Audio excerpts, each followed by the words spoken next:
Saudara-saudari yang terkasih dalam Kristus, pada hari ini kita akan merenungkan bacaan dari perikopa Injil Yohanes bab 15 ayat 26 sampai bab 16 ayat 4a. Dalam bacaan ini mengisahkan tentang amanat atau wejangan Yesus kepada para murid sebelum ia pergi kepada Bapanya. Saudari-saudara yang terkasih, saat saya membaca perikopa tentang wejangan ini, dan mungkin juga saudari-saudara sekalian, saya merasa terkejut bahwa begitu besar konsekuensi atau resiko yang harus kita tanggung sebagai pengikut Kristus. Yesus telah menunjukkan resiko yang akan kita hadapi, yakni dianiaya, dibenci, dan ditolak.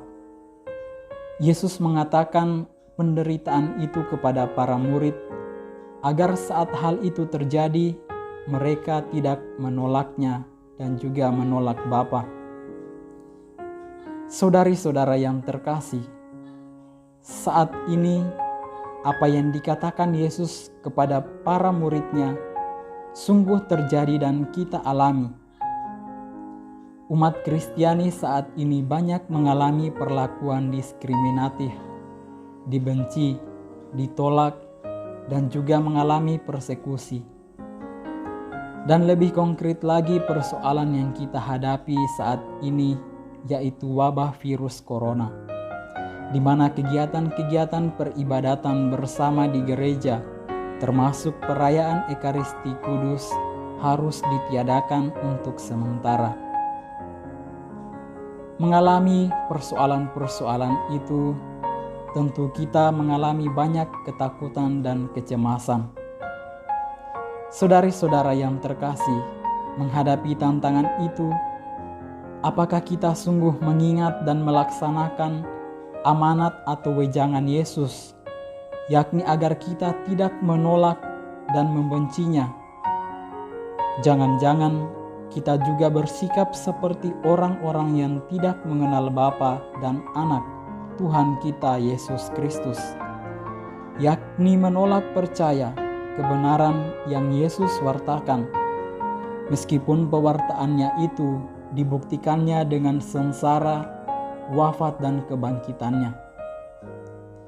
Dalam kehidupan kita juga, seringkali kita merasa sangsi dan bertanya, mengapa Tuhan membiarkan banyak persoalan terjadi dalam hidup kita?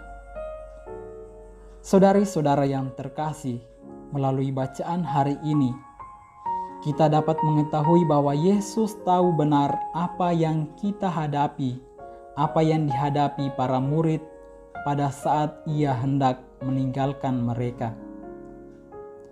Artinya, sudah ada sikap antisipasi dari Yesus agar kita tetap menghadapi persoalan hidup kita dalam terang iman dan harapan. Bagaimana kita dapat melihat persoalan dan tantangan hidup dalam terang iman dan harapan? Yesus telah menjanjikan roh kebenaran yang dari Bapa. Dialah yang memampukan kita untuk memahami kehendak Allah dan memampukan kita juga untuk bersaksi tentang kebenaran-kebenaran dari Yesus. Kita juga harus mengenal Bapa dan Putra. Yesus telah mengatakan kita dapat mengenal Bapa hanya melalui Yesus. Hanya melalui Yesus. Kita bersyukur bahwa Yesus sungguh dekat dan hadir di tengah kita melalui sabdanya.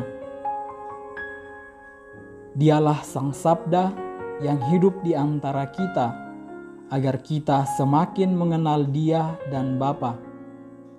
Dengan demikian, kita tetap menaruh harapan dalam persoalan hidup kita, juga selalu berusaha dan bertekad agar tercapainya sebuah harapan dan kenyataan.